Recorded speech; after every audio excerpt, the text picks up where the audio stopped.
Hello everyone, welcome back to our channel Learning Hub, and today we will continue our chapter sound. Okay, and in today's chapter we learn about the different terms amplitude, time period and frequency of a vibration. Means कौन कौन से factor हैं sound के जो इनका अपना अपना अपना रोल प्ले करते हैं। एम्पलीट्यूड क्या होता है, टाइम पीरियड क्या होता है एंड फ्रीक्वेंसी क्या होती है।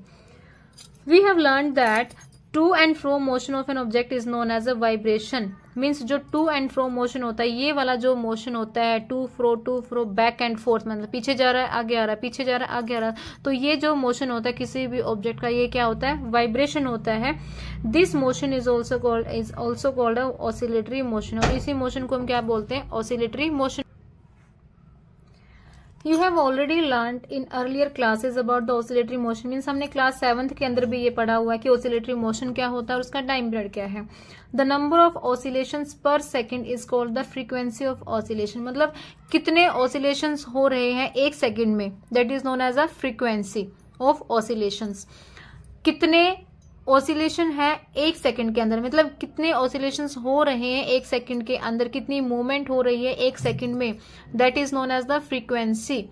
And frequency is expressed in hertz. ये फ्रीक्वेंसी की एसआई यूनिट है। क्या है ये, एसआई यूनिट है, hertz. Its symbol is HZ। A frequency of 1 hertz is 1 oscillation per second. जो फ्रीक्वेंसी क्या होती है, 1 हर्ट्ज होती है, इज 1 ऑसिलेशन पर सेकेंड। ये चीज हमें याद रखनी है कि फ्रीक्वेंसी क्या होती है, the number of oscillation per second, मतलब कितने नंबर ऑफ ऑसिलेशंस हो रहे हैं एक सेकेंड में, that is known as the frequency. And the frequency is expressed in hertz. Its symbol is HZ। A frequency of 1 hertz in 1 oscillation is 1 oscillation per second, right.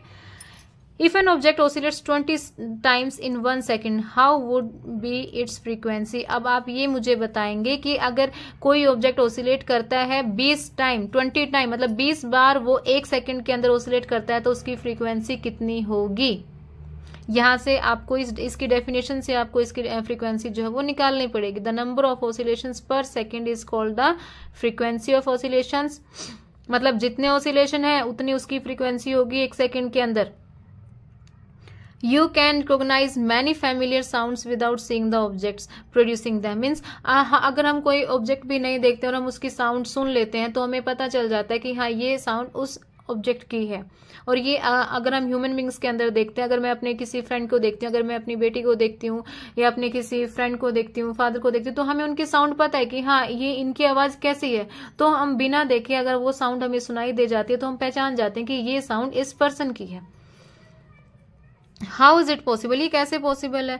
These sound must be different to enable you to recognise them. मतलब sound ही होती हैं जो अलग अलग persons को recognise करती हैं।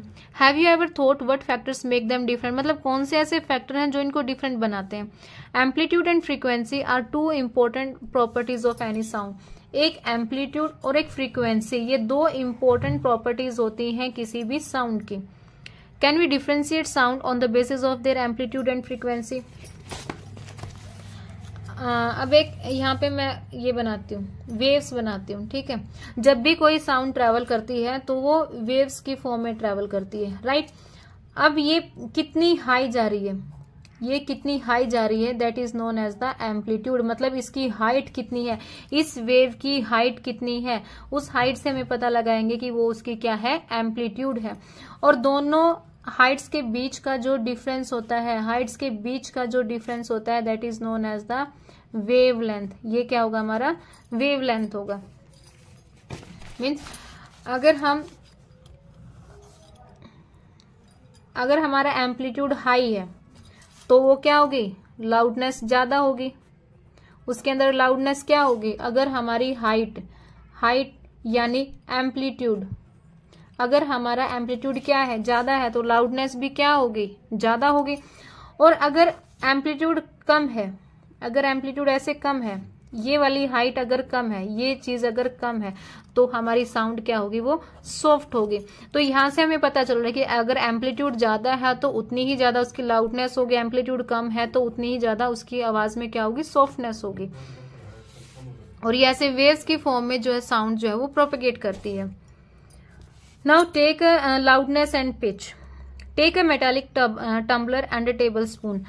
टम्बलर लिया है, टेबल स्पून लिया है, strike the tablespoon gently at the brim of the tumbler, means corner पे हमने उसको टच करवाया ऐसे। हियर द साउंड प्रोड्यूस, अब हम देखेंगे जो साउंड प्रोड्यूस हो रही है। Now bang the spoon on the tumbler and hear the sound produced again, अब हम बैंग करते हैं स्पून को और दोबारा से इसके साउंड को सुनते हैं। Is the sound louder when the tumbler is struck hard, अगर टम्बलर को हम ज्यादा हार्ड उसको स्ट्रक करते हैं तो क्या साउंड भी उतनी ज्यादा हार्ड होगी। Now suspend a small thermocol ball touching the rim of the tumbler, अब हमने एक थर्माकोल की बॉल ली और उसको टच करवाया है। Vibrate the tumbler by striking it, see how far the ball is displaced, the displacement of the ball is a measure of the amplitude, मतलब जितनी ज्यादा उस बॉल की डिस्प्लेसमेंट होगी उतनी ही ज्यादा उसकी क्या होगी, एम्पलीट्यूड की मेजरमेंट होगी। Strike the tumbler gently and then a little harder, मतलब पहले उसको जेंटली टच स्ट्राइक करवाना है, देन थोड़ा सा हार्डर टच करवाना है और ये देखना है कि एम्पलीट्यूड किसकी ज्यादा जा रही है। ओके, ये एक्टिविटी आप परफॉर्म करके देख सकते हैं।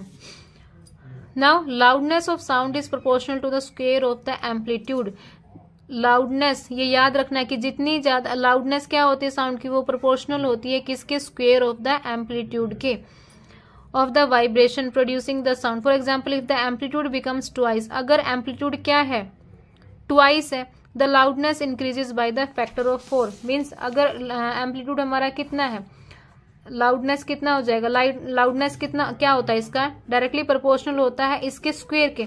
अगर एम्पलीट्यूड ही 2 है तो लाउडनेस कितना हो जाएगा उसका, 4 टाइम हो जाएगा, क्या हो जाएगा, 4 टाइम हो जाएगा।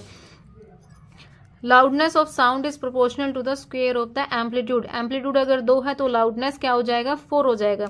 एम्पलीट्यूड अगर 4 है तो 4 का स्क्वायर क्या हो जाएगा, उसका लाउडनेस हो जाएगा। The loudness is expressed in a unit, loudness किस यूनिट में एक्सप्रेस करेंगे हम, डेसिबल की फॉर्म में। फ्रीक्वेंसी की ऐसा यूनिट क्या थी हमारी, हर्ट्ज थी, लाउडनेस की यूनिट क्या होती है, decibel.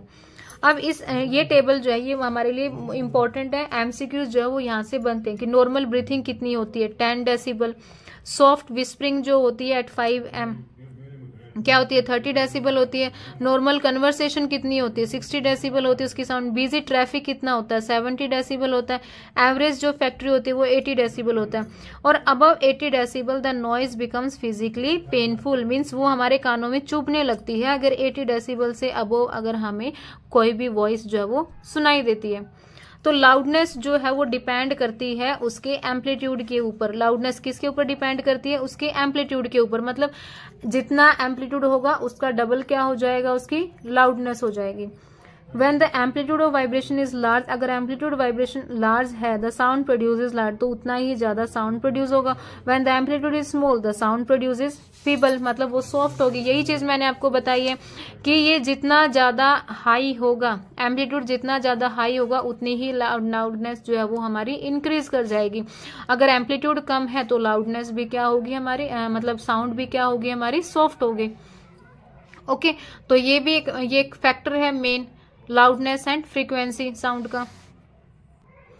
Compare the sound of a baby with that of an adult, अब एक बेबी के साउंड को अगर हम कंपेयर करते हैं with that of the adult, is there any difference, even if two sounds are equally loud they differ in some way, let us see how. मतलब दोनों की साउंड में लाउडनेस तो है बट फिर भी डिफरेंस है। अब वो डिफरेंस किस बेसिस पर है, किस बेसिस पर है, वो पिच के बेस पर। The frequency determines the shrillness और pitch of a sound. If the frequency of vibration is higher we say that the sound is shrill, अगर फ्रीक्वेंसी ज्यादा है तो वो साउंड उसकी पिच क्या होगी, ज्यादा होगी, एंड ऐसे हायर पिच, मतलब जितनी ज्यादा श्रिलनेस होगी, श्रिलनेस और पिच जो है वो दोनों सेम ही वर्ड है, दोनों का सेम ही मीनिंग होता है। If the frequency vibration is lower, अगर फ्रीक्वेंसी कम है वाइब्रेशन की तो उसकी पिच क्या होगी, लो होगी। For example drum vibrates with a low frequency, drum जो है वो एक लो फ्रीक्वेंसी से वाइब्रेट करता है, ये क्या है, लो फ्रीक्वेंसी शो कर रहा है, तो इसकी पिच भी क्या होगी, इसकी पिच भी क्या हो जाएगी, लो हो जाएगी। बट जब एक पीटीआई टीचर एक विसल बजाता है, मतलब सुबह मॉर्निंग में जब असेंबली हो रही है, बच्चे असेंबल नहीं हो रहे हैं अच्छे से, तो पीटीआई सर का काम क्या होता है, वो जोर जोर से विसल बनाना स्टार्ट कर देता है कि attention attention everyone line up hurry up, है ना। तो वो क्या करता है, बार बार विसल बजाता है और उसकी जो फ्रीक्वेंसी होती है विसल की वो बहुत ज्यादा हाई होती है, मतलब जितनी ज्यादा इसकी फ्रीक्वेंसी होगी और उसकी पिच भी कितनी हो जाएगी, उतनी ही ज्यादा होगी, इसकी श्रिलनेस भी क्या होती है, ज्यादा हो जाती है। और श्रिलनेस ज्यादा होने की वजह से ही वो सभी पर्सन्स को, जितने भी सराउंडिंग होते हैं ग्राउंड के अंदर, वो सबको सुनाई देता है as compare to the drum, क्योंकि ड्रम की जो पिच होती है वो लो होती है और विसल की जो पिच होती है वो ज्यादा होती है। तो एक ये फैक्टर भी है पिच। पहला फैक्टर था हमारा लाउडनेस जो एम्पलीट्यूड के ऊपर डिपेंड करता है, दूसरा जो है हमारा पिच जो फ्रीक्वेंसी के ऊपर डिपेंड करता है। जितनी ज्यादा फ्रीक्वेंसी होगी पिच उतनी ज्यादा होगी, जितनी कम फ्रीक्वेंसी होगी वाइब्रेशन की पिच उतनी ही क्या होगी, लो होगी। ये डायरेक्टली प्रोपोर्शनल है। ओके और एक ये टेबल हमें यहाँ से लर्न करनी कि नॉर्मल ब्रीथिंग कितनी है, एवरेज फैक्ट्री कितनी है और नॉइजी साउंड जो है वो किससे ऊपर हो जाती है। Move to the next. A low pitch sound on the other hand, clearly visible? Yes. On the other hand, a whistle has a high frequency and therefore produces a sound of higher pitch. ये मैं आपको बता चुकी हूँ। A bird makes a high pitched sound whereas a lion makes a low pitched roar. मतलब जब शेर दहाड़ता है तो उसकी लो पिच होती है as compared to the birds. Birds की जो पर्चिंग साउंड होती है वो बहुत ज्यादा तीखी होती है, मतलब श्रिलनेस को हम बोलते हैं तीखापन, मतलब किसी की वॉइस के अंदर जब ज्यादा तीखापन होता है उसको हम बोलते हैं। However, the roar of a lion is very loud while the sound of a bird is quite feeble. Every day you hear the voices of children and adults. Do you find any differences in their voices? Can you say that the frequency of the voice of a child is higher than that of the adult? Yes. Usually the voice of a woman has a higher frequency than that of the man. Means women की भी जो frequency होती है वो ज्यादा होती है as compared to the man. Audible and the inaudible sounds. अब आते हैं हमारे ऑडिबल और इनऑडिबल साउंड। मीन्स ऑडिबल जो हमारे कानों को अच्छी लगती है, अच्छी नहीं लगती है सॉरी, जो हमको सुनाई दे जाती है, और इनऑडिबल जो हमें सुनाई नहीं देती है। कई बार मतलब लेक्चर स्टार्ट होने से पहले भी हम पूछते हैं am I audible to you, क्या मैं आपको सुनाई दे रहा हूँ? तो जो आवाज हमें सुनाई दे रही है। We know that we need a vibrating body for the production of sound. Can be hear the sound of all the vibrating bodies? क्या सभी वाइब्रेटिंग बॉडीज की साउंड हमें सुनाई देती है? नहीं, ऐसा तो नहीं है। The fact is that sound of frequencies less than about 20 vibrations per second can't be detected by the human ear. Means जिन साउंड्स की वाइब्रेशंस जो है वो 20,000 से कम होगी वो ह्यूमन डिटेक्ट नहीं कर सकता। Such sounds are called the inaudible. Means ऐसी साउंड जिनकी वाइब्रेशंस 20,000 से कम है वो हम नहीं सुन सकते हैं, that's why they are known as the inaudible. Means वो हमें सुनाई नहीं दे रही, वो हमारे लिए ऑडिबल नहीं है। On the higher sides, sounds of frequencies higher than about 20,000 vibrations per second means जिनकी vibrations 20 kilohertz है वो vibrations जो are also not audible to the human ear. Means जो 20 से कम है और जो 20,000 से ज्यादा है, 20 से कम है एंड 20,000 से ज्यादा है, both are inaudible for the human beings. Thus, for human ear, the range of audible frequencies is the roughly 20 to 20,000 hertz. और ये important है, कई बार MCQ में डायरेक्ट यही आता है कि frequency क्या है, what is the range of audible frequency for the human being. So this is the 20 to 20,000 hertz. Some animals can hear sounds of frequencies higher than 20,000. कुछ एनिमल्स ऐसे हैं जैसे डॉग है, उनके अंदर ये एबिलिटी होती है जो 20 किलो हर्ट्ज से ज्यादा फ्रीक्वेंसी को सुन सकते हैं। The police use high frequency whistles which dogs can hear but humans can not. The ultrasound equipment familiar to us for investigating and tracking many medical problems work at the frequency higher than 20,000 hertz. जो many ultrasound के जो equipments होते हैं investigation के, वो भी उनकी frequency कितनी होती है? 20,000 hertz होती है। ओके सो ये है हमारा Audible and inaudible sound. Audible जो हमें सुनाई दे रहा है, इनऑडिबल जो हमारे लिए जो हमें सुनाई नहीं देता है। Next is the noise and music.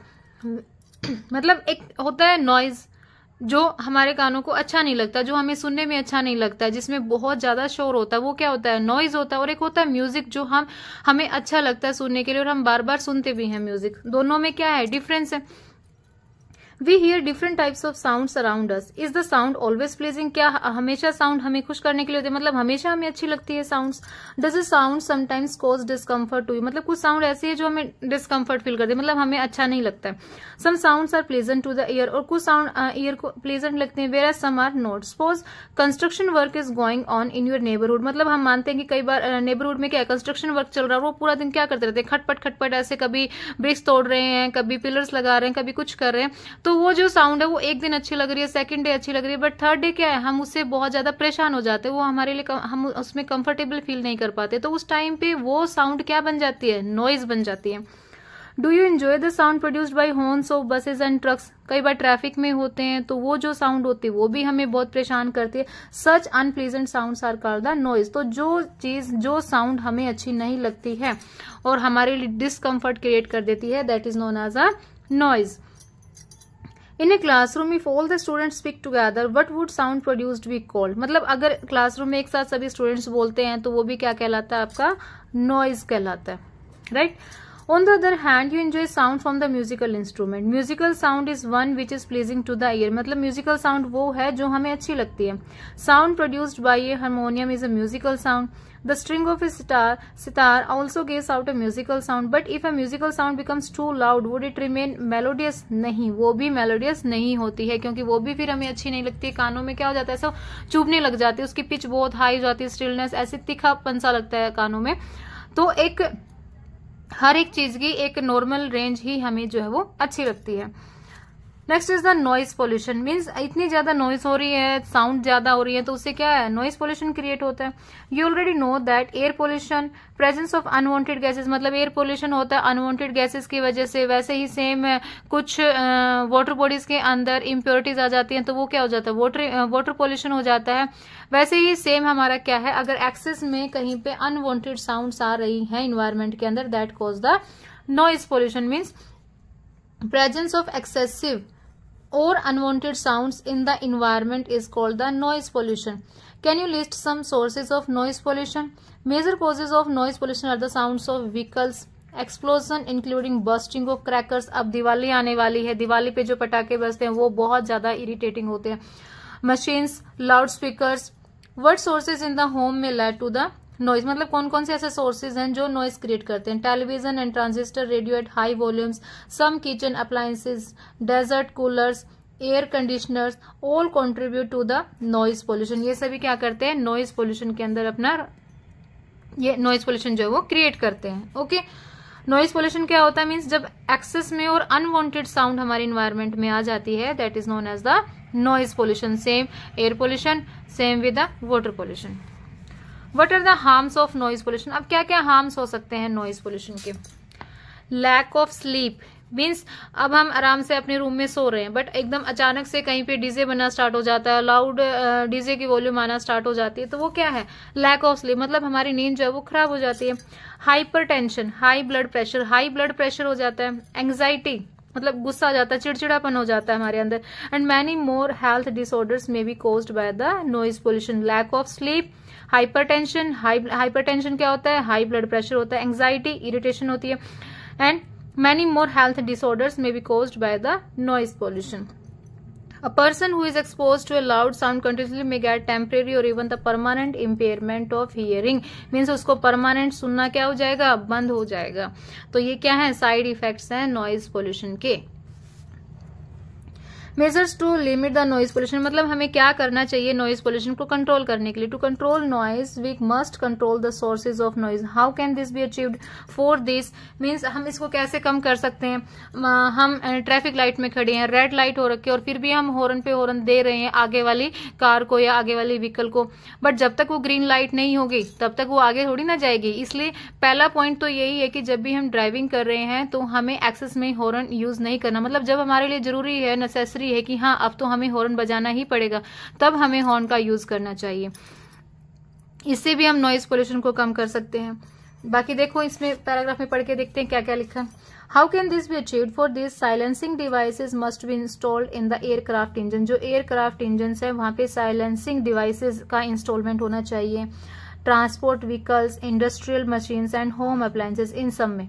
How can the noise pollution can be controlled in residential area? Residential area होता है जहां पे हम रह रहे हैं. All noisy operations must be conducted away from any residential area. मतलब जितने भी ऑपरेशंस होते हैं वो रेजिडेंशियल एरिया से थोड़ा दूर होना चाहिए. Noise producing industries should be set up away from such areas. Noise producing जो इंडस्ट्रीज हैं वो भी रेजिडेंशियल एरिया से दूर होना चाहिए. Use of automobile horn should be minimise करना चाहिए, जो मैंने आपको सबसे पहला पॉइंट समझाया. TV and music system should be run at low volume रखनी चाहिए. Trees must be planted along the roads and around buildings to cut down on the sounds reaching the residents. मतलब ट्रीज प्लांट करने चाहिए road के side ताकि sound जो है वो ट्रेवल ना कर सके रेजिडेंशियल एरिया के अंदर, thus reducing the harmful effects of noise pollution. So this is all about the chapter sound. I hope आपको ये चैप्टर अच्छा लगा होगा और अच्छे से क्लियर हुआ होगा. So thank you.